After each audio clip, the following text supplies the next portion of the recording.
So my friend Isaiah was addicted to chess, and he gave me a strategy that directly applies to life. So if your life is in shambles, or if things are going well and something just feels a little off, this strategy right here can completely correct your life and get you back on track. So he said in the beginner level in chess, you might not know all the strategies. So what you do is you correct your worst placed piece. That's it. That's the strategy. So the thing is, most people don't even know what that piece is in their own life. And that's exactly why I'm making this video, because I didn't know either before. Not when I had 400,000 followers, labels were calling my phone, and I was making $8,000 a month off the strength of my music alone. So I thought I had it all figured out until I almost lost everything. And so stay with me, because what Isaiah told me about chess changed how I see everything. And by the end of this video, you're gonna know what your worst placed piece is and the next 3 moves you need to make to protect it. So when you're talented at something, you think everything around it comes easy, because it does come easy. You're gifted at it. But mistakenly, you think you can leave and bounce back whenever you need to. But business works differently. Systems work differently. Attention works differently. And back then, I could feel a decline was coming. But I told myself, well, I'm talented. All the success came so fast, it'll just come right back. But it's not like that at all. It's more like a building where you construct a solid foundation, and the only time you can level up is building on top of that foundation. And honestly, there was 2 things holding me back. One, I was giving too much time and attention to another phase of my life before the other one was fully built, my relationship, which I don't regret at all. But at the time, I was ignoring my career a little bit, ignoring setting up systems that could sustain themselves while I focused elsewhere. And 2, I was ignorant enough to think talent alone would protect me. So here's what happened when everything almost fell completely apart. When the money stopped, the rest of my life was in full bloom. I'm living where I really want to live. I'm in a beautiful relationship. I'm the healthiest I've ever been. I have a whole bunch of friends. I'm collaborating with other artists, traveling, and I'm the best I've ever been at basketball and skateboarding. Curiously enough, the only thing missing was the income I expected. And so I started digging into the why. That's just how I'm built. I always want to know what's going on underneath the surface. And what it showed me was this. I had actually been chasing a full, fulfilled life the whole time, and I didn't even realize it. Because back when I hit that money goal, I still wasn't very happy.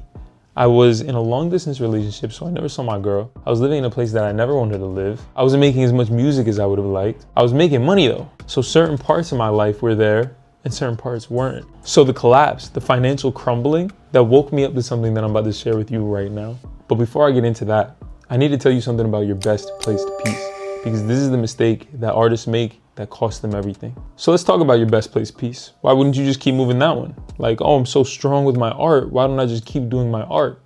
Let me tell you why that's not the move. So your best placed piece is your art. But if your art was enough to give you the life that you want and the financial freedom you're looking for, wouldn't you have it already? Because you are a great artist. There's a Bruce Lee quote that I love that goes, don't fear the man who practices 1,000 kicks one time. Fear the man who practices one kick 1,000 times. You see, that applies to skills, but that does not apply to a well-rounded life of fulfillment. A full life has friends. Friends have nothing to do with your craft. My friend who listens to country music isn't gonna all of a sudden like rap just because I'm his dude. Your art and your relationships operate independently, which means all 7 areas of your life need their own attention in the right order. Here's what I missed before that I see so clearly right now, is that one of my best placed pieces was social media. I gained 400,000 followers, but even with 400,000 followers, I wasn't creating a money machine. And this is because I was just obsessed with that one piece that was working. Because I had 400,000 followers, but finding people who like what you have versus finding people who want to spend money with you, who want to pay for what you have, they're very different things. And I didn't see that at the time. If I had had a money machine attached to that, then it would have converted more often. And obviously I learned. But this is a mistake that we can make when trying to flex our best placed piece over and over again. We lose out on the systems that we need to create around it. And this is why moving the worst placed piece actually benefits to the system as a whole. So this is where the 7 phases come into play. And the order is really important because the order changes everything. So there's an order for creating a freedom lifestyle that works for any creative individual. And at the end of it, you preserve the love for your craft, consistent inspiration, and a life that's well supported for real fulfillment. So it starts with health, because you can't do anything if your mind and body aren't intact. If you have a raging headache, you don't want to do anything besides lay down. It always starts with health. Then it's spiritual, the why behind what you do. Some people are religious, some people meditate. Me personally, I meditate 20 minutes plus every morning. If you're not religious, this could be personality based. Do you want to be more patient, more bold, more outgoing? This is what takes care of your heart and your mind. Third is social, because here's the truth. You can get almost anything you want by being social. Look at the Pope. The Pope has everything he needs, food, shelter, everything, just because of his social and spiritual contributions. My friend, I called him 11 p.m. the night before. I was moving the next day. 9 a.m. he shows up with his truck, helped me move my stuff from my last apartment into my new apartment. He didn't ask for a dime, just because we boys like that. Think about you growing up. Until you were 18 years old, you got food, shelter, clothes, video games, everything that you needed because of a social relationship that you had with your parents. These are examples of how social comes first. It comes before material gain and almost always contributes to your material gain. But before wealth and after social comes your career or contribution. And this is the key one for artists. Your career doesn't have to be tied to your wealth. And this is exactly how you preserve your creative freedom. Because when they're not tied together, you can accept or reject any project that comes to you based on how it's aligned to you and not because you need the money from it. That's true freedom. Think about an artist who takes a commission because they need the money and becomes known for something they never wanted to be known for in the first place. That's the videographer who wanted to do short films but ended up doing weddings all his life, or the musician who's taken a bad record deal just because the money was there. And that's exactly why we want to keep them separate at first, so that everything you put your name on is something you want to be known for, is something that you're proud of.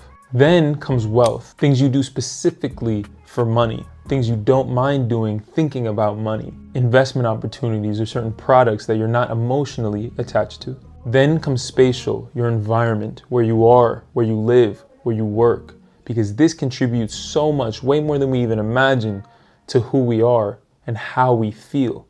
What you wear on the day-to-day, the languages you speak, how comfortable you are in your environment, the people that are around you, are they similar to you? Are they very different? Do they challenge you? Do they inspire you? Is your space, your working space, how comfortable is it, or how much does it participate in you being creative? And finally comes personal/skills, the things that you've always wanted to do and now that you can do because everything else is built. The language that you wanted to learn, the instrument that you always wanted to play, the trip that you wanted to go on with your partner. This is where that falls into play.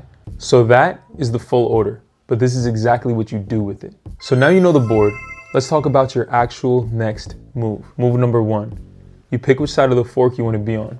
You either do your creativity and your art as a service to others, or you preserve your creativity and you sustain yourself some other way. Now the service route. This is straightforward. You find a problem for others and you solve it with your art. My brother, he's a painter and a cartoonist. We figured out that murals solve a problem for businesses. They can express themselves and tell their stories. So we packaged it, a certain size, a certain price, and we started hitting 100 businesses a day. Word spread, and now he charges more and more for the exact work that he enjoys doing. Now the other route. You keep your art completely yours and you sustain yourself another way. For me, it was short form content marketing.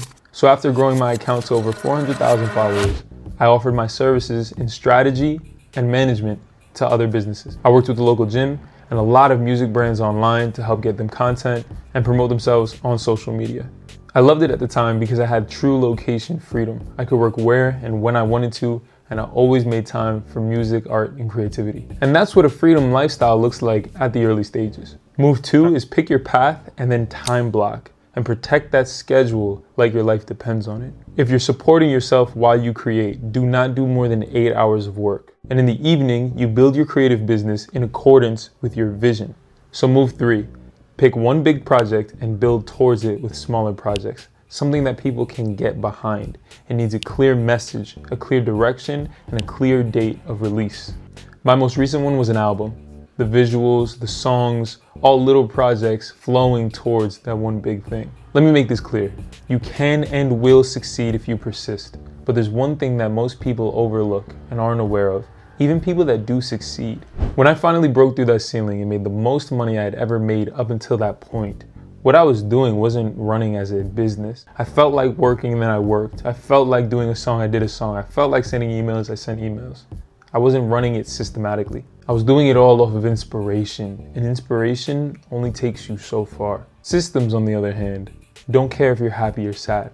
They don't care if you're motivated or not, if you have the spark or not. And the freedom lifestyle is built on systems in every phase, not feeling ready, not waiting for the right moment. Systems that can work when you step away. I'm speaking directly to you right now. Whether you're at your peak thinking it'll last forever, or at the bottom wondering if it's too late for you. I've been both places, and I went through that so you don't have to. What's waiting for you on the other side is a life that truly feels like yours, one that you constructed from your vision. Right now, I'm living where I really want to live, with the woman of my dreams, playing basketball, skateboarding better than I ever had in my entire existence, and making money from the things that I love to do, making music because I love it, making what I want to listen to, helping people do the same, something I'm super passionate about, and something that fills me up in a way money alone never did. The goal is simple. While you're being creative, you're not thinking about money. While you're with people, you're not thinking about work. And while you're working, you're not dreading it. A life where nothing is fighting each other, where every phase is in order, where all the foundations are solid and nothing can crumble. That's real, and that's for everyone. But let me tell you something. Knowing all of this is one thing, but knowing where your specific worst placed piece is right now, that's a whole different thing. And so I built something for you. Honestly, I built it for me, but it's so good that I want to share it with everyone. I spent the last 6 months building a free app, and it's called Compass. It does exactly what we talked about today. Identifies your worst placed piece and gives you your next 3 moves personalized to you, not a generic answer, something built around your specific situation. Like I said, it's called Compass. The link is in the description. Start there. I'm Chef. I help talented creatives build a freedom lifestyle starting with clarity all the way to wealth and abundance. So if this hit something, if you learned something, subscribe for more because I got more coming.